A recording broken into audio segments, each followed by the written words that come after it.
Hi viewers, welcome to our channel. ప్రస్తుతం మనతో పాటు writer and actor Kanagala Jayakumar గారు ఉన్నారు. వారితో ఒకసారి మాట్లాడదాం. సార్ నమస్కారం. సార్ నమస్తే. సార్ మీరు ఇప్పటివరకు ఎన్నో పాత సినిమాల గురించి చెప్తూ వస్తున్నారు సార్. చాలా సినిమాల గురించి చెప్పారు. మన లిస్టే ఉంది, ప్లే లిస్టే ఉంది దానికి సంబంధించింది. సో ఇవాళ కూడా ఏదైనా మంచి పాత సినిమా గురించి ఇంట్రెస్టింగ్ విషయాలు ఉంటే మనం చెప్తారా సార్?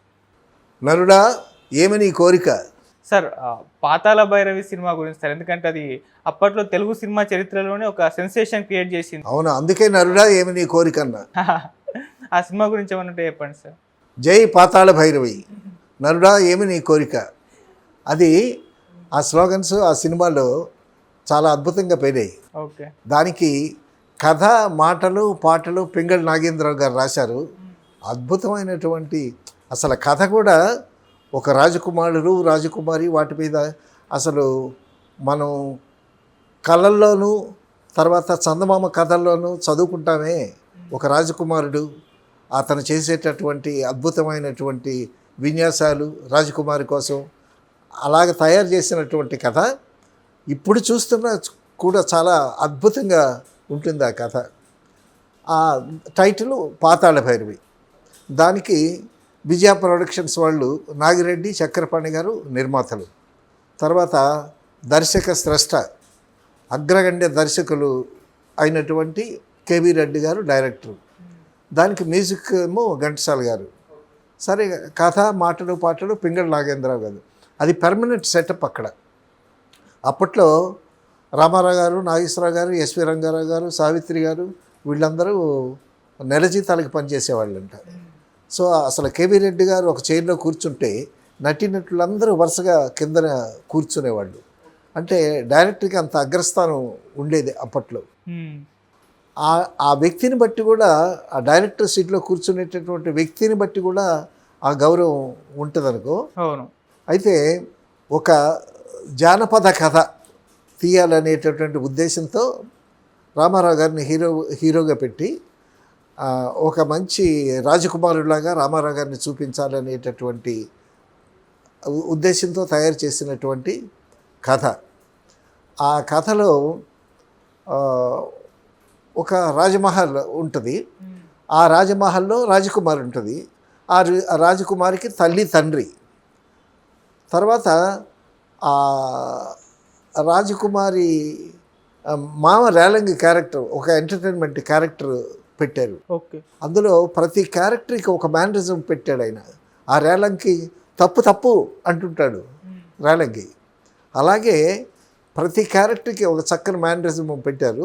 తర్వాత ఎన్టీ రామారావు గారి పక్కన ఒక స్నేహితుడు లాగా వాడి కస్తూరి శివరావు అని. కస్తూరి శివరావు చాలా ఫేమస్ అప్పట్లో, కమెడియన్ అతను.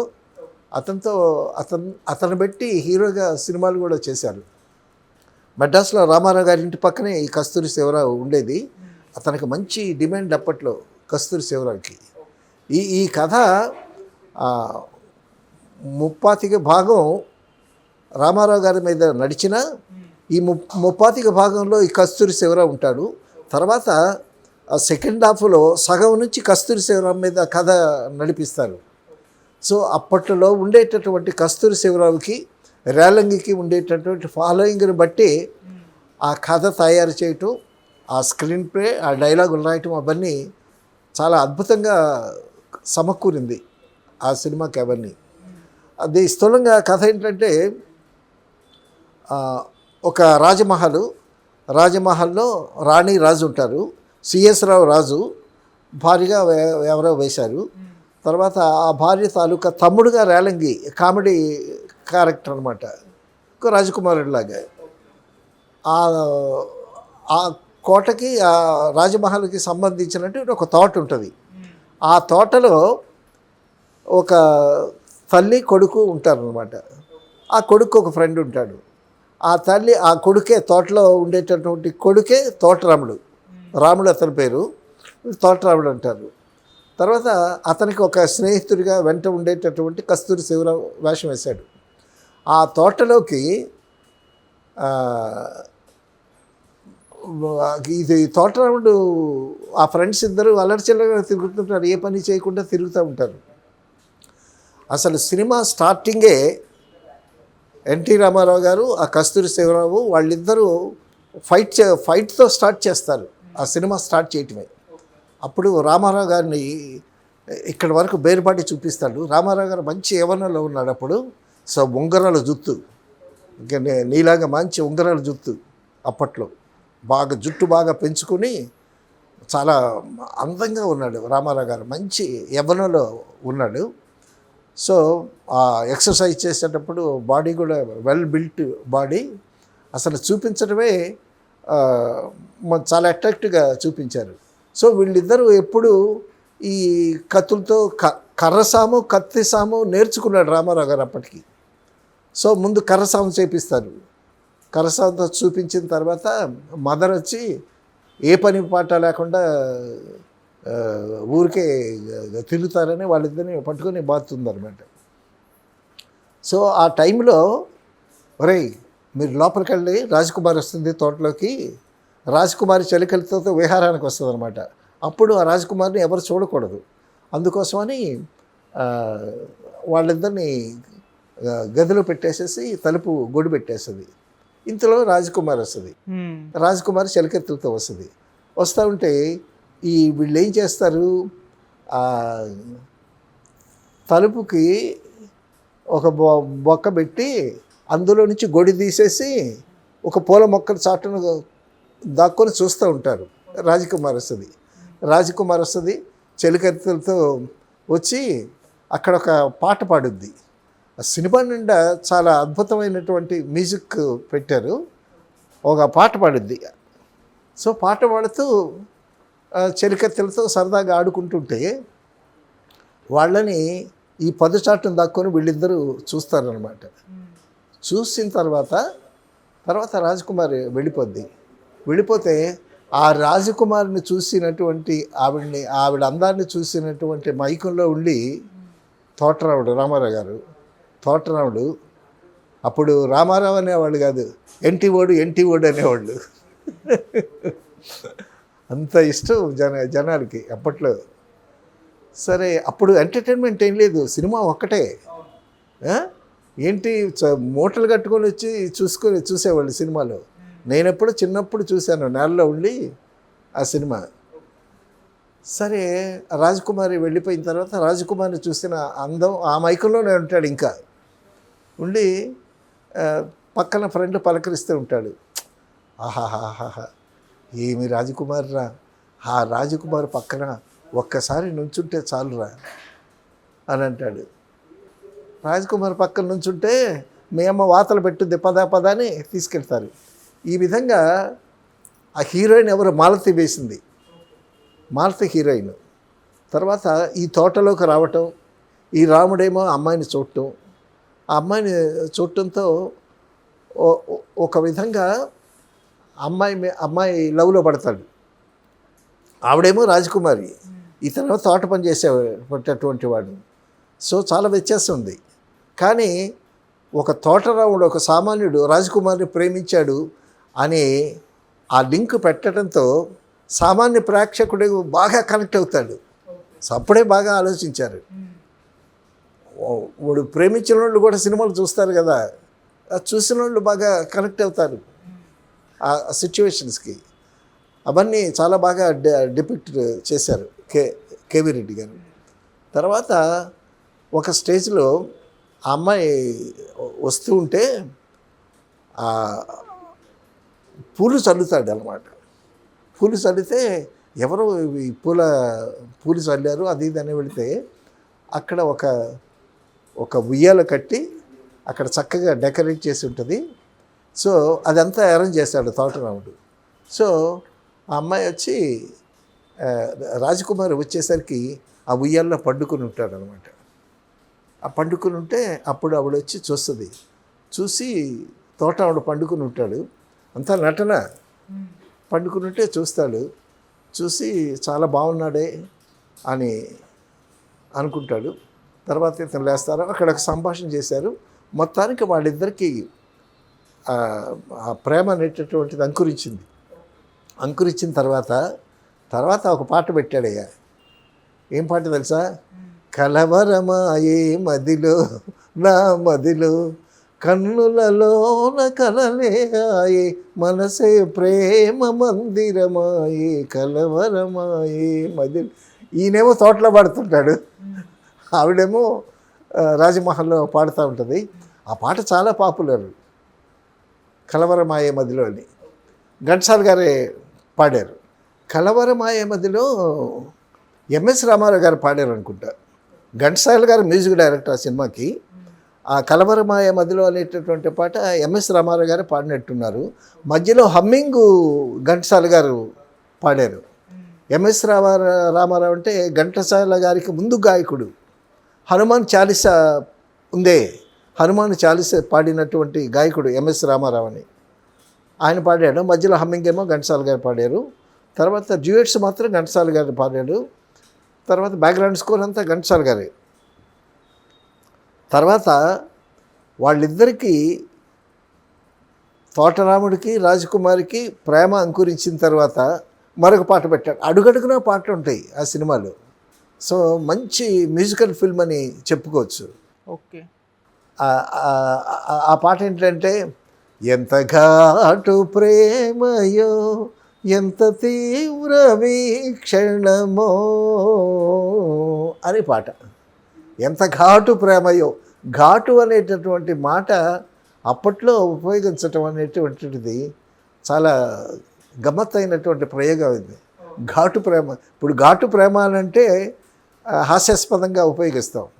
పింగళి నాగేంద్రరావు గారు ఎంత ఘాటు ప్రేమయ్యో అని అప్పుడే ఉపయోగించాడు.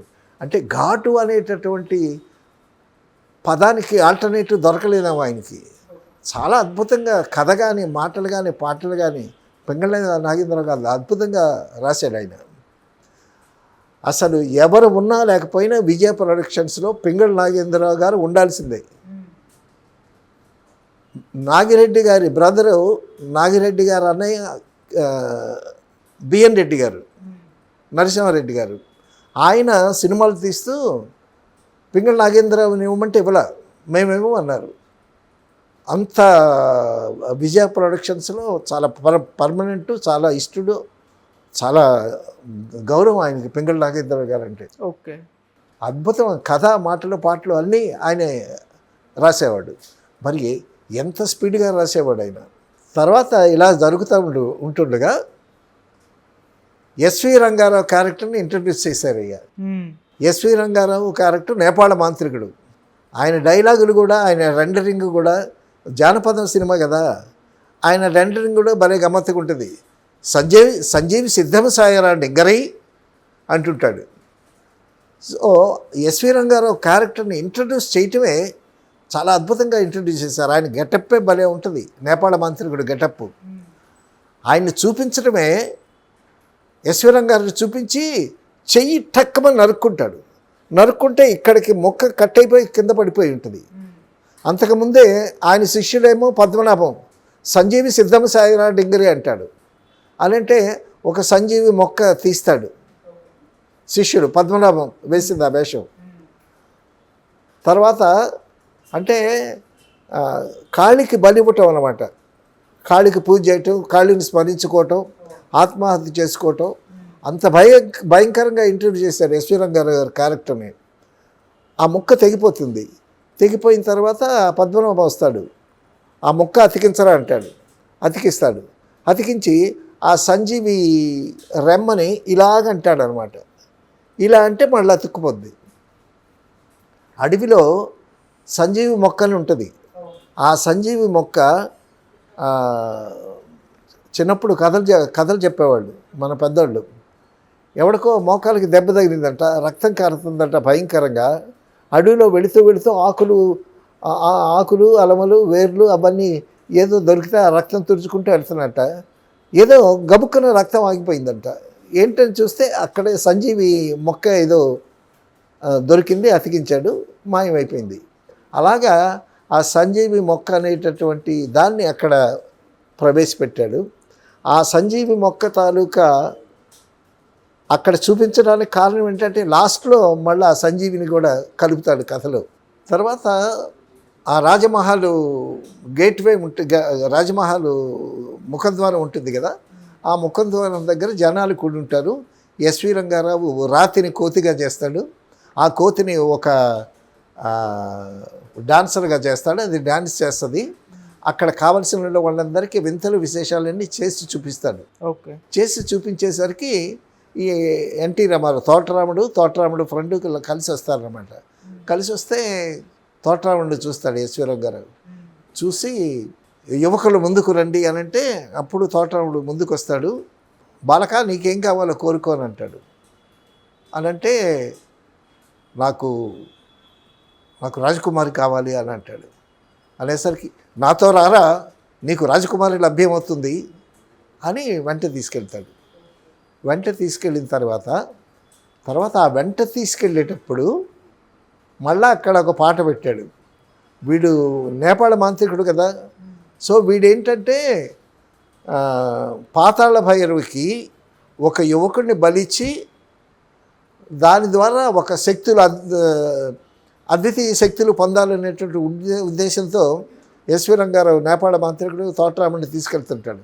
తోటరాముడిని తీసుకెళ్తూ ఉంటే అక్కడ ఒక పాట పెట్టాడయ్యా. ఏం పాట తెలుసా? రాజకుమారి నీకు లభ్యం అవుతుందిరా, నాతో రారా అని తీసుకెళ్తాడుగా. తీసుకెళ్తే అప్పుడు అక్కడ పెట్టిన పాట ఏంటి తెలుసా? ప్రేమ కోసమై వలలో పడలే పాపం పసివాడు, అయ్యో పాపం పసివాడు అని ఒక పాట పెట్టాడు. సో ఈ వీక్షకుల్లో లవర్స్ కూడా ఉంటారు కదా, వాళ్ళు కూడా ఎంజాయ్ చేస్తారు. అది ఎంఎస్ రామారావు పాడాడు, అది ఘంటసాల గారికి పాడారు. ఇది మాత్రం ఎంఎస్ రామారావు పాడాడు. అందులో మధ్యలో హమ్మింగు ఘంటసాల గారు పాడారు. నేను చిన్నప్పుడు ఎప్పుడూ చూశాను అది. ఏ పాట ఎవరు పాడారో సరిగ్గా గుర్తులేదనుకో. సో ఆ పాట చాలా పాపులర్. ఎవడన్నా అమ్మాయిని లవ్ చేస్తున్నానంటే వీడు పాట పాడాడు, ప్రేమ కోసం వలలో పడిన పాపం పసివాడని. చాలా పాపులర్ అయింది ఆ పాట. మొత్తానికి అక్కడికి వెళతాడు. వెళ్ళి తోటరాముడు వెంట తీసుకెళ్తాడు. తోటరాముడు వెంట తీసుకెళ్తే పెద్ద పొట్టేసుకుని ఒక పెద్ద విగ్రహం ఒకటి ఉంటుంది. ఒక ఇది గదలంటేది ఇచ్చి దాన్ని పగలగొట్టమంటాడు. దాన్ని పగలగొట్టమంటే అప్పుడు రామారావు పగలగొడతాడు. పగలగొడితే అక్కడ లోపల నుంచి పొగ వస్తుంది. తర్వాత అది ఒక స్వరంగంలా ఉంటుంది. పదరా, పాతాళ భైరవి ప్రత్యక్షం అవుతుంది, పదరా అంటాడు. ఎస్వి రంగారావు రెండరింగ్ కూడా డైలాగులు చాలా గమ్మత్తుగా పెట్టాడు. కొంచెం సెమీ పౌరాణిక స్టైల్. ఓకే. లోపలికి వెళ్ళిన తర్వాత అదే పాతాళ భైరవి ఒక విగ్రహం ఉంటుంది, అమ్మవారు విగ్రహం ఒకటి ఉంటుంది. విగ్రహం ఒకటి ఉంటే ఆ పుష్కరంలోకి స్నానం చేసి శుద్ధి పొందిరారా, అమ్మవారికి సాష్టాంగ నమస్కారం చేస్తే నీకు రాజకుమారి సిద్ధిస్తుంది అని అంటాడు. అనేసరికి అప్పుడు అక్కడ ఒక చిన్న కొలంలాగా ఉంటుంది, చిన్న పాండ్ ఉంటుంది. ఆ పాండులోకి వెళ్ళి స్నానం చేయడానికి దిగుతాడు. దిగేసరికి మొసలు కాలు పట్టుకుంటుంది. మీదన షర్టు అది తీసేస్తాడు. ఒడ్లో బాకు అది ఉంటే ఆ ఒడ్డును పడేసేసి ఆ పాండులోకి దిగుతాడు. స్నానం చేస్తుంటేటప్పుడు మొసలి కాళ్ళతో పట్టుకుంటుంది. ఆ మొసలితో ఫైట్ చేసి మొత్తానికి ఒడ్డుకొచ్చి నెమ్మదిగా ఆ కత్తి పట్టుకొని ఆ కత్తితో మొసలిని చంపేస్తాడు. చంపేసరికి ఆ చచ్చిపోయినటువంటి మొసలి ఒక శాపం నుంచి విమోచన పొందినటువంటి ఒక స్త్రీగా వస్తుంది అనమాట. అప్పుడు చెప్పుద్ది, నేను గంధర్వ కన్యని, నాకు నరుడు వల్ల నాకు చావు లభిస్తే నాకు శాప విమోచనం అవుతుంది అని ఉంది నాకు, కాబట్టి నీ వల్ల నాకు శాప విమోచనమైంది. ఆ నేపాళ మాంత్రికుడు పెద్ద దొంగ నిన్ను కాళికకి బలిచ్చి అతని శక్తులు పొందాలనుకుంటున్నాడు, నువ్వు జాగ్రత్తగా ఉండు అని చెప్పుద్ది. చెప్పిన తర్వాత అప్పుడు రామారావు కాళిక దగ్గరికి వస్తాడు. ఎస్వి రంగారావు, శుద్ధి చేసుకుని వచ్చావుగా, దేవికి సాష్టాంగ నమస్కారం చేయరా అని అంటాడు. అని అనేసరికి ఇలాగంటాడు, అలా కాదురా, సాష్టాంగ నమస్కారం ఇలా చేయాలని ఆవిడ చెప్పుద్ది. శాపం అయిన చెప్పింది కదా, నిన్ను కాళ్ళకి బలిచ్చి వాళ్ళు శక్తులు పొందాలని చూస్తున్నాడని అప్పుడు వీడేం చేస్తాడు, పెద్ద గొడ్డలాగా ఉంటుంది ఈశ్వరం గారు, అది ఆ పక్కన పెట్టి సాష్టాంగ నమస్కారం ఇలా చేయాలి, ముఖం భూమికి తగాలని, ఈ చెస్ట్ పొట్ట భూమికి తగలాలని సాష్టాంగపడి ఇలాగ చేయాలని సాష్టాంగపడతాడు. సాష్టాంగపడేసరికి అప్పుడు ఆ గండ్రగొడ్డలు తీసుకొని నరికేస్తాడు. నేపాళ మాంత్రికుడు నరికేస్తాడు తోటరావుడు. నరికేసిన తర్వాత ఆ దేవి విగ్రహమేమో తల ఇలా ఊగుద్ది, పడిపోద్ది. తర్వాత దేవి విగ్రహం పగిలిపోయి ఆ లోపల నుంచి దేవి ప్రత్యక్షం అవుద్దన్నమాట. దేవి ప్రత్యక్షం అయ్యేసరికి తోటరాముడు భయపడతాడు. భయపడితే నరుడా ఏమి నీ కోరిక అన్నట్టుది. ఆ వేషం ఎవరు వేశారు? గిరి చేసింది. గిరి చేసి దేవత వేషం వేసింది. తర్వాత రేలంగి పక్కన కమెడియన్గా వేసింది అనుకో. తర్వాత ఒక సినిమాలో హీరోయిన్గా కూడా వేసింది గిరిజ. అంటే అప్పుడు కొత్తగా వచ్చినటువంటి టైం అయి ఉంటుంది, చక్కగా ఫ్రెష్గా అందంగా ఉంది. సో ఈ దేవి వేషం పనికి వస్తుందని దేవిని వేశారు. ఇందులో ఎస్వి రంగారావు గారు నేపాళ మాంత్రికుడికి ఒక గమ్మత్తైన డైలాగ్ ట్రెండ్ పెట్టారు. ఇప్పుడు నువ్వు వెళ్ళి పుష్కరిలో స్నానం చేసి రమ్మంటాడు కదా, అక్కడ ఎస్వి రంగారావు గారు డైలాగ్ ఒకటి ఉంది. పుష్కరిలో స్నానం చేసి వచ్చిన తర్వాత దేవికి సాష్టాంగ నమస్కారం చేయరా, నీ సంకల్పం సిద్ధిస్తుంది, రాజకుమారి లభిస్తుందిరా అని ఒక గమ్మత్తైన ట్రెండ్లో త్రూఅవుట్ ఎస్వి రంగారావు గారికి డైలాగులు పెట్టారు. తర్వాత రేలంగికి ఒక మేనరిజం పెట్టారు. వాడు ప్రతిదానికి తప్పు నేను రాజకుమారుణ్ణి అని ఒక్కొక్క క్యారెక్టరైజేషన్స్ చాలా అద్భుతంగా సృష్టించారు. ఇప్పుడు దేవి ప్రత్యక్షమై నరుడా ఏమి నీ కోరిక అని అంటుంది కదా, అని అంటే అప్పుడు నేను రాజకుమారి ప్రేమించాను, రాజకుమారి కూడా నన్ను ప్రేమించింది. నేను ప్రేమించేసరికి మా అంతస్తు దూరం అయ్యారని నన్నేమో జైల్లో పెట్టేశారు, బంధించారు. రాజకుమారి వచ్చి నన్ను విడిపించింది. సో నేను గొప్పవాడిని అయ్యి తిరిగి వచ్చి రాజకుమారిని పెళ్లి చేసుకుంటాననేటువంటి శబ్దం చేసి మా తల్లి దగ్గర ఆశీర్వాదం తీసుకుని వచ్చాను.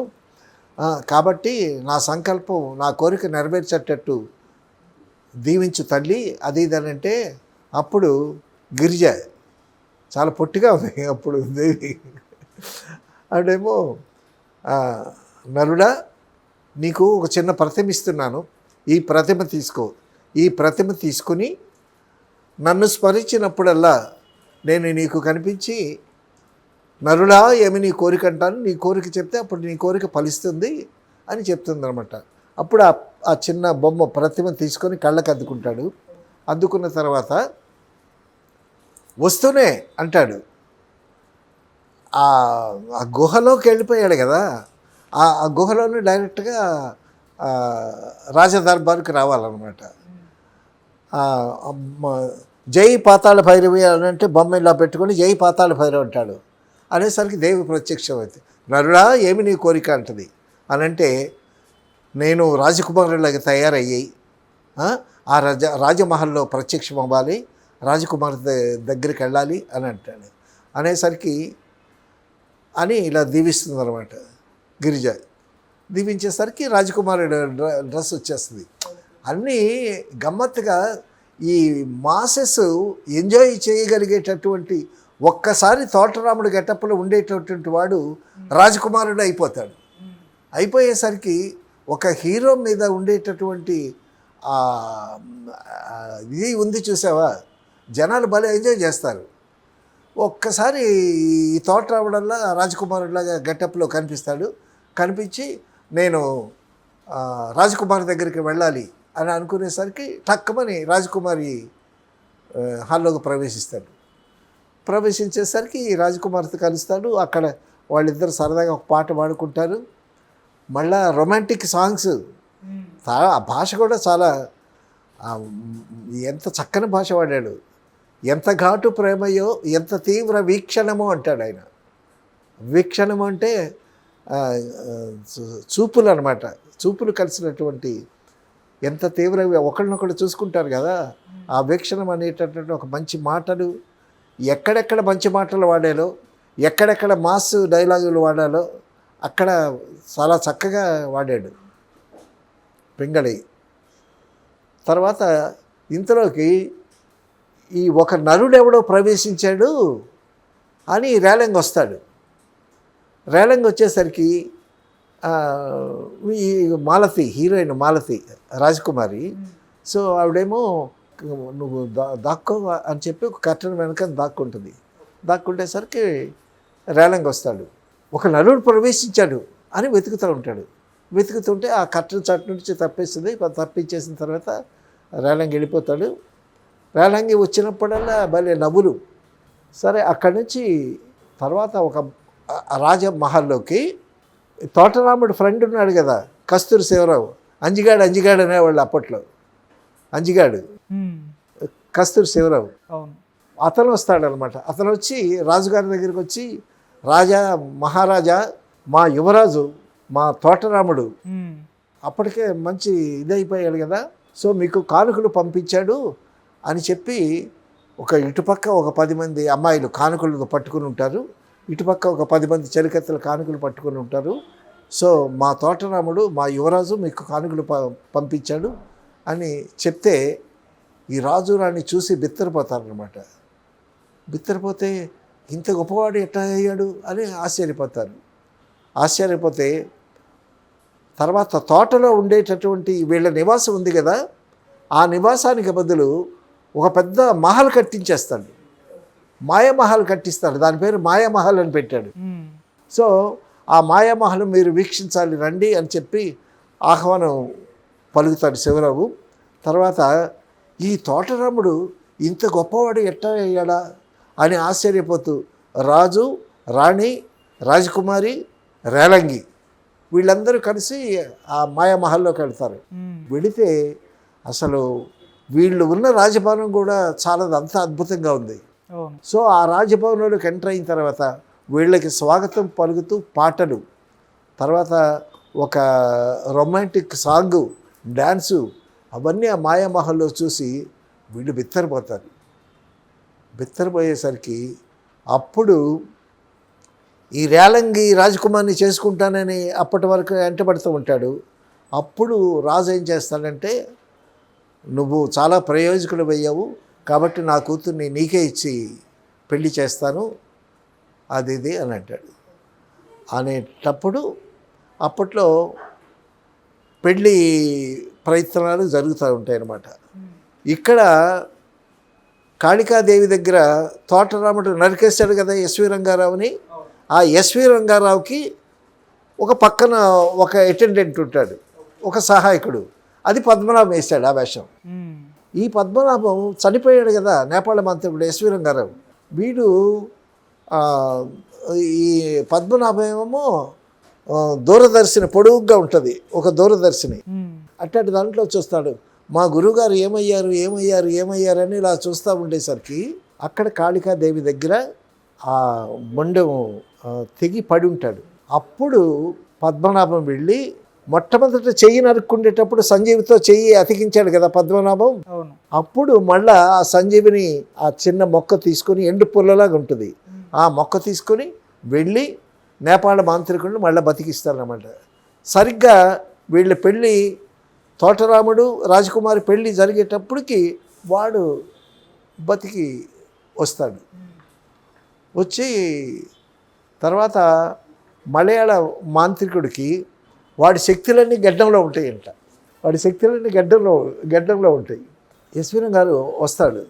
యశ్వరం గారు వచ్చరికి రాజకుమారికి తోటరాముడికి పెళ్ళి అవుతుంది కదా, వీడు రేలంగి పెళ్లి చేసుకుందాం అనుకుంటాడు కదా, వీడు డిస్పరేట్ అయిపోయి ఒక చెట్టుకేమో ఉరితాడు తగిలించుకొని, రాజకుమారిని పెళ్లి చేసుకోకుండా నా బతుకెందుకు, నేను చచ్చిపోతాను అని మెడకి ఉరితాడు తగిలించుకుంటాడు. ఉరితాడు తగిలించుకొని లాగుతూ ఉంటే, అబ్బా చాలా కఠినంగా ఉంది ఉరి, ఇంత ఉరితాడు ఇంత గట్టిగా ఉంటే ఎట్టా చచ్చేది నేను అని చెప్పి ఉరితాడికి మెత్తగా ఉండడం కోసం రుమాలు పెట్టుకుంటాడు. ఇట్లా రుమాలు పెట్టుకుని మళ్ళీ వీడికి ఆలోచన వస్తుంది, రాజకుమారి నన్ను పెళ్లి చేసుకోకపోతే నేను ఎందుకు చచ్చిపోవాలి, అది ఇదని అక్కడ భలే కామెడీ సీన్ పెట్టాడు. అసలు సీరియస్ సీన్లు రాస్తాడు పింగళి నాగేంద్రరావు గారు, కామెడీ సీన్లు రాస్తాడు, అద్భుతమైనటువంటి డైలాగులు రాస్తాడు. అసలు చాలా గొప్ప గొప్ప ఇన్స్పిరేషన్ ఆయన. వేటూరు సుందరరామూర్తి గారికి ఆయన ఇన్స్పిరేషన్ పింగళి నాగేంద్రరావు గారు. ఎంతోమంది రైటర్స్కి స్ఫూర్తి పింగళి నాగేంద్రరావు గారు. మళ్ళా బక్కగా ఇలా ఉంటాడు, నీలా ఉంటాడు ఆయన మనిషి. సో అంత అద్భుతంగా రాశాడు. ఇంతలోకి ఎస్వి రంగారావు పద్మనాభం కలిసి వస్తారు. ఒరే నరుడా, నువ్వు ఊరెందుకు పోసుకుంటున్నావురా అని అంటాడు. అని అంటే నా రాజకుమారి నాకు దక్కదు అని అంటాడు. అని అంటే ఈ ఎస్వి రంగారావుకి తెలుస్తుంది, వాడి దగ్గర తోటరాముడి దగ్గర ఒక ప్రతిమ ఉంది, ఆ ప్రతిమ వల్ల ఆ ప్రతిమని జై పాతాళ భారాన్ని తలుచుకుంటే నరుడా ఏమని కోరికని దేవి ప్రత్యక్షమై వరాలు ఇస్తుంది అని తెలుసుకుంటాడు. తెలుసుకుని రేలంగితో అంటాడు, రే రాజకుమారి నీకు దక్కుతుంది రారా అని అంటాడు. డింగరి అంటాడు, ఒరే డింగరి రాజకుమారి నీకు దక్కుతుందిరా, భయమేలా నాతో రారా అని అంటాడు. అని పిలిచి ఆ తోటరాముడు దేవుడి దగ్గర ఆ విగ్రహాన్ని పెట్టి దానికి పువ్వులు వేసి నమస్కారం పెడతా ఉంటాడు. ఆ విగ్రహం, ఆ ప్రతిమ నువ్వు దొంగిలించుకొస్తే ఆ ప్రతిమ వల్ల నీకు లాభాలు కోరుతాయిరా, అది ఇది అని చెప్తాడనమాట. సో మొత్తానికి పెళ్ళికి సిద్ధమైపోయింది. సరిగ్గా పెళ్లి మంటపం మీద తోటరాముడును రాజకుమారి కూర్చుంటారు. కూర్చున్న తర్వాత నెమ్మదిగా రేలంగి వెళ్ళి ఆ దర్బార్లోకి వెళ్ళి ఆ తోటరాముడు మదరు అక్కడ ఉంటే, మీరు అక్షంతలు చల్లాలి, అక్కడికి వెళ్ళండి, పెళ్లి దగ్గరికి వెళ్ళండి, మీరు ఎక్కడ ఉన్నారేంటి అని చెప్పి ఆవిడని అక్కడి నుంచి పంపించేసి నెమ్మదిగా వెళ్ళి ఆ ప్రతిమ, ఆ దేవి ఇచ్చినటువంటి ప్రతిమ దొంగిలించేస్తాడు. దొంగిలించి తీసుకెళ్ళి ఎస్వి రంగారావుకి ఇచ్చేస్తాడు, నేపాళ మంత్రికి ఇచ్చేస్తాడు. ఇచ్చేసరికి సరిగ్గా ఆ తోటరాముడు లేచి రాజకుమారి మెడలో తాళి కట్టబోయేసరికి ఈ నేపాళ మాంత్రికుడు జై పాతాళ భైరవ్ అంటాడు. ఆవిడ ప్రత్యక్షమై గిరిజ ప్రత్యక్షమై నన్నులా ఏమిని కోరుకుంటుంది, నాకు అర్జెంటుగా రాజకుమారిని ఇక్కడికి ప్రవేశపెట్టు అంటాడు. అనేసరికి తోటరాముడు తాళి కట్టబోయేసరికి మాయమైపోద్ది రాజకుమారి. అసలు ఆ దృశ్యాలను ఎంత ఇంట్రెస్టింగ్గా తీశారు. అసలు అల్లిక నాగిరెడ్డి గారు, చక్రపాణి గారు చాలా జీనియస్ బ్రెయిన్. చక్రపాణి గారు ఏది చెప్తే అది. అసలు చందమామ అనేటటువంటి పుస్తకం ప్రారంభించింది ఆయన, చక్రపాణి గారు. చిత్రం ఏంటో తెలుసా, నాగిరెడ్డి గారేమో రెడ్డి సామాజిక వర్గాన్ని వచ్చాడు, తర్వాత చక్రపాణి గారేమో తెనాల నుంచి కమ సామాజిక వర్గం నుంచి వచ్చారు. వాళ్ళిద్దరికి ఫ్రెండ్షిప్ అసలు అప్పట్లో ఉండేవి కావు, తర్వాత వచ్చినటువంటి వైషమ్యాలనుకో. సో చక్రపాణి గారు మంచి రైటరు, బెంగాలీ కూడా వచ్చు అనుకుంటా, ఆయనకి కొన్ని నవల్స్ కూడా తర్జుమా చేశాడు. చక్రపాణి గారు ఏది చెబితే అది వేదం నాగిరెడ్డి గారికి. చక్రపాణి గారు అంటే అంత గౌరవం కూడా అంతమందికి. సో వాళ్ళందరికీ ఒక గురువులాగా అనమాట.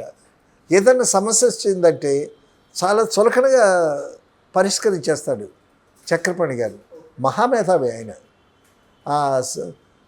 సన్నంగా పొడుగ్గా ఉంటాడు, సిగరెట్ కాల్చిన స్టూడియో అంతా తిరుగుతూ ఉంటాడు. ఒకసారి మాయాబజార్లో ఒక పాట తీయటానికి ఊటీ వెళ్దాం అనుకున్నారు. ఊటీ వెళ్దాం అనుకునేసరికి అప్పుడు ఊటీ వెళ్ళి పాట షూట్ చేయాలి అని అంటే చాలా ఖర్చుతో కూడుకున్నటువంటి, అప్పుడు రవాణా సౌకర్యం ఇంత బాగా లేవు కదా. ఆయన అన్నాడంట, ఈ పాట కోసం, ఈ డ్యూయట్ కోసం ఊటీ వెళ్ళాలా అన్నాడంట. అనేసరికి ఆ చక్రపాణి అన్న మాట మీద పింగళి నాగేంద్రరావు గారు పాట రాశాడు. ఏమని, ప్రేమయాత్రలకు బృందావనము నందనవనము ఏలనో, ప్రేమించిన సతి ఎదుటనుందగా వేరే స్వర్గము దిగిరాదా అని రాసేసాడు. సో అంత స్ఫూర్తి చక్రపాణి గారంటే ఇండస్ట్రీలో ఆయన మాట వేదం అన్నమాట. అంత మేధావి, అంత తెలివైనవాడు, కొన్ని సమస్యలను ఇట్టే పరిష్కరించేటటువంటి బ్రెయిన్ ఆయనది. ఆయన నాగిరెడ్డి గారు నిర్మాతలు విజయ ప్రొడక్షన్స్కి. జై పాతాళ భైరవి నరుడ ఏమిని కోరిక ప్రవేశపెట్టాలన్నారు కదా, మా రాజకుమారి మాయమైపోయింది కదా, రాజకుమారి మాయమైపోయింది. అక్కడ నుంచి ఇక రాజు రాణి ఏమో దుర్మార్గుడా, నా కూతురేది, నువ్వు మాయ చేసావు, నువ్వు మాయమహాలు కట్టించావు, ఒక్కసారి రాజకుమారుడు అయిపోయావు, నీదేదో మంత్రాలు చేస్తున్నావు అని రాజు రాణి ఇది మీద దుమ్మెత్తిపోస్తారు. దుమ్మెత్తిపోస్తే రేలంగి కూడా రా టూ టూ అని అంటాడు. అంటే ఆఖరికి విచారంతో రాజకుమారిని ఏ విధంగా తీసుకొస్తాను రాజా, నా మాట నమ్మండి అని ఎన్టీ రామారావు తోటరాముడు బయలుదేరితే మళ్ళీ అక్కడ ఒక పాట పెట్టాడు రాజకుమారిని వెతకటానికి వెళ్ళి. ఏంటి, కనుగొనగలను లేను ప్రాణముతో సఖిని, కనుగొనగలను లేను. నవరసలు అక్కడ ఒక విషాదం అన్నమాట. హీరో రాజకుమారిని మళ్ళీ తిరిగి తీసుకురావటానికి వెళుతుంటే వీడు తీసుకురాగలడా అనేటటువంటి ఒక విషాదమైనటువంటి అది పెట్టి అక్కడ ఒక పాట పెట్టాడు. సినిమా నిండా అద్భుతమైనటువంటి పాటలు. మొత్తానికి అక్కడి నుంచి కథ ఆ శిష్యుడు ఉన్నాడు కదా, అవును, ఆ శిష్యుడి మీదకి డైవర్ట్ చేశాడు. కస్తూరి శివరావు చాలా ఫేమస్ అప్పట్లో. ఒక సినిమాలో కస్తూరి శివరావు సినిమా మొత్తం హీరో, లాస్ట్లో హీరో కనిపిస్తాడు. అది నాగేశ్వరరావు గారు మన సరిగ్గా గుర్తులేదు. కస్తూరి శివరావు హీరోగా యాక్ట్ చేసినటువంటి సినిమా అది. అక్కడి నుంచి కస్తూరి శివరావు మీద వచ్చినటువంటి ఆ కథ ఇప్పుడు కథ ఏంటంటే, కస్తూరి శివరావు వచ్చి పద్మనాభాన్ని మోసం చేస్తాడు. పద్మనాభం నేపాళ మాంత్రికుడు ఎస్వి రంగారావు శిష్యుడు కదా, కాబట్టి వాడిని ఒక ఫ్లవర్ వేస్తో 4 కొట్టి వాడి డ్రెస్ వీడు వేసుకుని కస్తూరి శివరావు పద్మనాభం వేషంలో వస్తాడనమాట. ఎవరు, నేపాళ మాంత్రికుడి దగ్గరికి వస్తాడు. ఇప్పుడు నేపాళ మాంత్రికుడు హీరోయిన్ మాలతేని రాజకుమార్ని పెళ్లి చేసుకోవటానికి సన్నద్ధమై ఉంటాడు. వీడు పెళ్లి కొడుకు డ్రెస్అప్ అవుతుంటే పద్మనాభం వేషంలో పద్మనాభం అంటే ఈ నేపాళ మంత్రికుడికి అసిస్టెంట్ కదా, వాడిని కొట్టి వీడు ఆ వేషం వేసుకుని వచ్చాడు కదా శివరావు, వచ్చి వీడిని పొగిడి అది ఇది చేస్తా ఆఖరికి మొత్తానికి ఆ గదిలోకి వెళ్ళి ఆ ప్రతిభను, ఆ బొమ్మని వాడు సంపాదిస్తాడు. ఆ బొమ్మని సంపాదించిన తర్వాత నెమ్మదిగా ఎన్టీ రామారావు అప్పటికి తోటరాముడు గెటప్లోనే ఉంటాడు.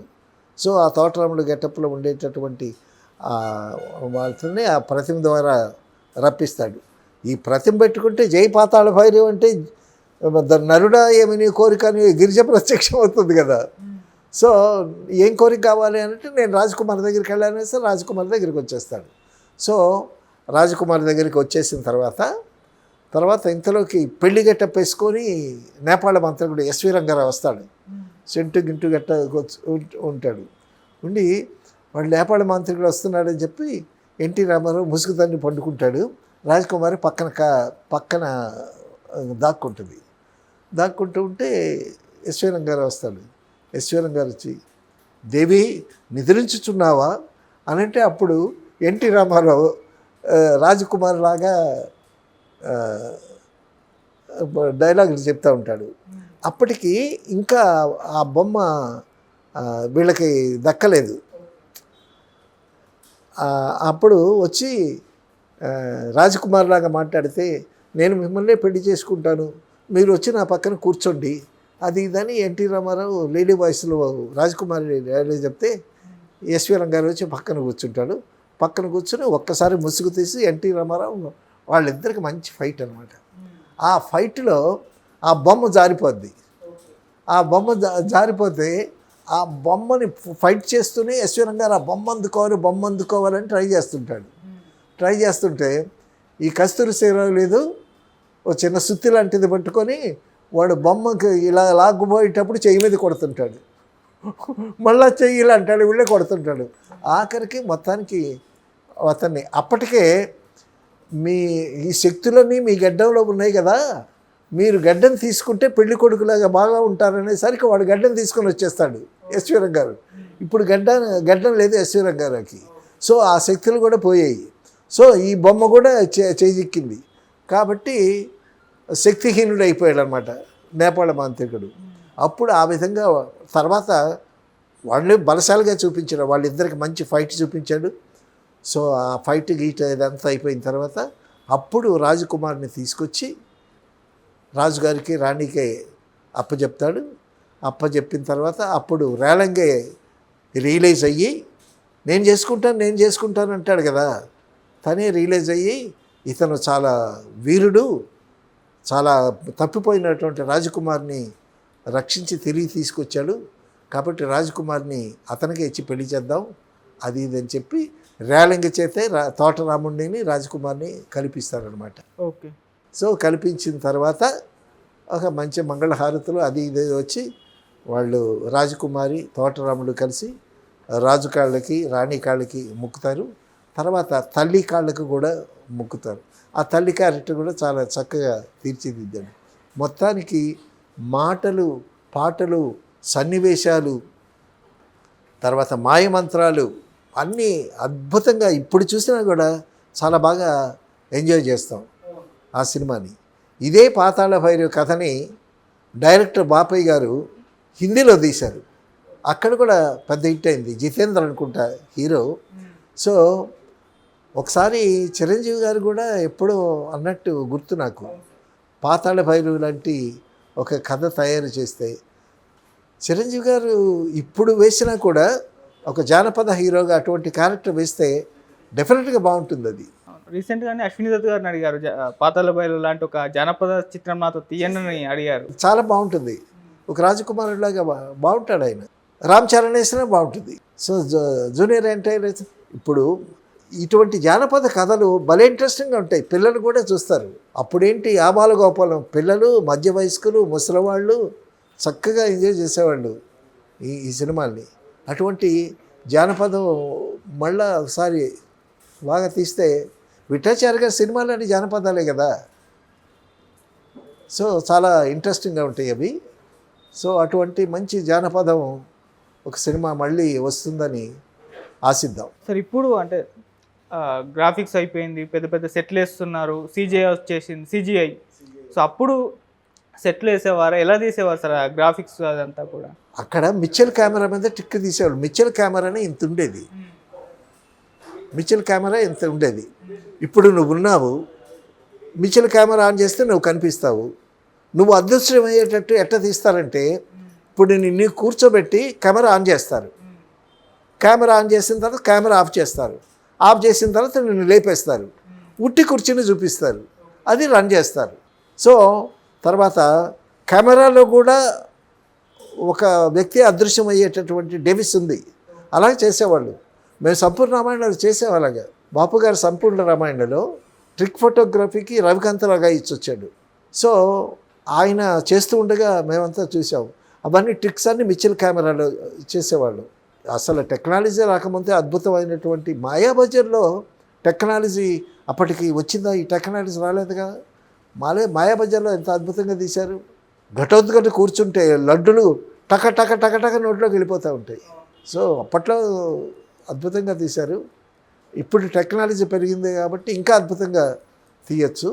తర్వాత పిల్లలకి, పెద్దలకి, ముసలి వాళ్ళకి కూడా ఎంటర్టైన్మెంట్ ఉండేటటువంటి మాయాబజార్ లాంటి సినిమాలు చూస్తే మళ్ళీ థియేటర్కి జనాల్ని బాగా రప్పించవచ్చు.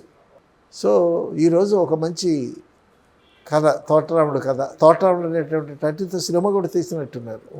ఒక మంచి పాత సినిమా గురించి, క్లాసికల్ మూవీ గురించి ఈరోజు మనం ముచ్చటించుకున్నాం. Thank you so much sir. మరొకసారి పాతాళ భైరవి స్మృతులను మా ముందు తీసుకొచ్చారు మీరు. Thank you so much sir. Thank you.